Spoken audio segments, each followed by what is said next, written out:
বাংলা বর্ষবরণ উপলক্ষে এখনো প্রায় প্রতিদিনই দেশের বিভিন্ন জেলায় অনুষ্ঠিত হচ্ছে ঐতিহ্যবাহী নানা খেলাধুলা। বিপুল আগ্রহে ধর্মবর্ণ নির্বিশেষে সব বয়সী মানুষ তা উপভোগ করছেন। Desk report. দেশীয় বাদ্যযন্ত্রের তালে শরীরের নানা কসরত দেখিয়ে চলছে শক্তিমত্তা প্রদর্শনের লড়াই। মাঠের একপাশে তৈলাক্ত বাঁশ বেয়ে উপরে ওঠার চেষ্টা করছেন প্রতিযোগীরা, অন্যদিকে চলছে দড়ি টানাটানি, দাঁড়িয়ে বাঁধা। বান্দরবানের রাজার মাঠে সাংগ্রাই উপলক্ষে পাহাড়ি নারী পুরুষের অংশগ্রহণে অনুষ্ঠিত হয় ঐতিহ্যবাহী এমন নানা খেলাধুলা। আমরা চাচ্ছি যে প্রতি বছর যাতে এই ধরনের খেলাটা হয়। নতুন প্রজন্মকে যেহেতু দেখিয়ে দিয়েছি, আমাদের হারিয়ে যাওয়ার লোকজ যেমন আমরা তুলে আনার চেষ্টা করছি, আগামীতে এই উঠতি বয়সীরা নতুন প্রজন্মরা যাতে আরো উদ্দীপনার সাথে আমরা যে উৎসব পালন করতে পারি এই প্রত্যাশা করি। এ ধরনের উৎসবের এই আনন্দ উচ্ছ্বাস আমাদের সমাজের সম্প্রীতি ও সহনশীলতাকে আরো দৃঢ় করবে। আমি চাই এ ধরনের লোকজ খেলাধুলা আরো ছড়িয়ে পড়ুক। এদিকে বরিশালের বিএম কলেজ মাঠে হাডুডুতে প্রতিপক্ষকে হারাতে মরিয়া খেলোয়াড়রা। পয়লা বৈশাখ উপলক্ষে মহানগর বিএনপির উদ্যোগে খেলায় 4টি ওয়ার্ডের খেলোয়াড়দের হারিয়ে বিজয়ের মুকুট পড়ল 27 নম্বর ওয়ার্ড। শহর অঞ্চলে সাধারণত এই ধরনের খেলার আয়োজন একদম খুবই হয় না বললেই চলে। যেমন সাংস্কৃতিক থেকে শুরু করে পুরনো ঐতিহ্যের ক্ষেত্রে আমরা পিছিয়ে থাকতে চাই না। আমরা সে ব্যাপারে আমরা সোচ্চার আছি। ইনশাআল্লাহ আপনাদের সবাই সহযোগিতা পেলে আমরা এই প্রোগ্রামগুলো প্রতি বছরই আরো সুন্দর থেকে সুন্দরতর করতে আমরা সক্ষম হব ইনশাআল্লাহ। হাডুডুতে প্রতিপক্ষকে ঘায়েল করার শ্বাসরুদ্ধকর পরিস্থিতি ছিল চাঁপাইনবাবগঞ্জের শিবগঞ্জের কানসাটে।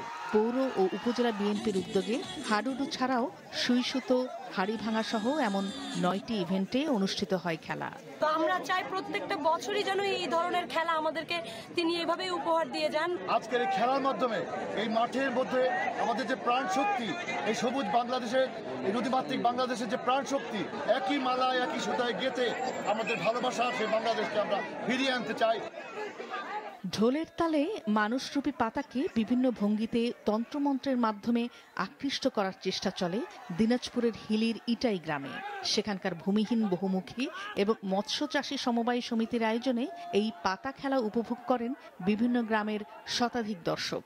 গ্রাম বাংলার ঐতিহ্য খেলা আবার আসলে খুব যে জায়গায় হয় আমি আসলে অন্ততপক্ষে যাই। এলাকার উৎসুক জনতা ভিড় জমেছে খেলাটা দেখার জন্য এবং তারা খুব আনন্দ উচ্ছ্বাসের সঙ্গে খেলাটা উপভোগ করতেছে।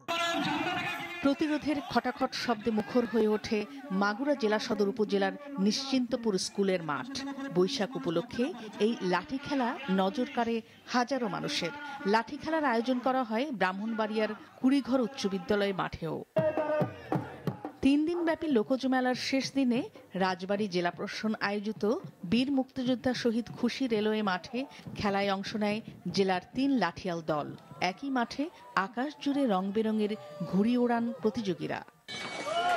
বাংলা নববর্ষ উপলক্ষে কিশোরগঞ্জ জেলার হোসেনপুরের জামাই বাজারে অনুষ্ঠিত হয় হাফ ম্যারাথন। আপনজন স্পোর্টস একাডেমি আয়োজিত 3 ক্যাটাগরিতে অংশ নেয় 350-এরও বেশি প্রতিযোগী। অনুষ্ঠানের স্পন্সরে ছিল guardian life insurance limited, Sadia enterprise, প্রগতি লাইফ ইন্স্যুরেন্স লিমিটেড ও রাহাত টেলিকম। নাদিয়া আফরিন, মাছরাঙা নিউজ ডেস্ক। সুরের মূর্ছনায় মানিকগঞ্জে অনুষ্ঠিত হলো অ্যাক্রোব্যাটিক প্রদর্শনী। গত সন্ধ্যায় জেলা শিল্পকলা একাডেমি মিলনায়তনে এই প্রদর্শনী অনুষ্ঠিত হয়। সংস্কৃতি বিষয়ক মন্ত্রণালয়ের পৃষ্ঠপোষকতায় শিল্পকলা একাডেমির নাট্য ও চলচ্চিত্র বিভাগ এর আয়োজন করে। এতে রিং শো, মাউথ শো এবং ক্যাপ ড্যান্স সহ নানা আয়োজন দর্শকদের মুগ্ধ করে। অনুষ্ঠানে জেলা প্রশাসক ডক্টর মনোয়ার হোসেন মোল্লা, জেলা কালচারাল অফিসার মোখলেস হিলালি সহ প্রশাসনের কর্মকর্তারা উপস্থিত ছিলেন।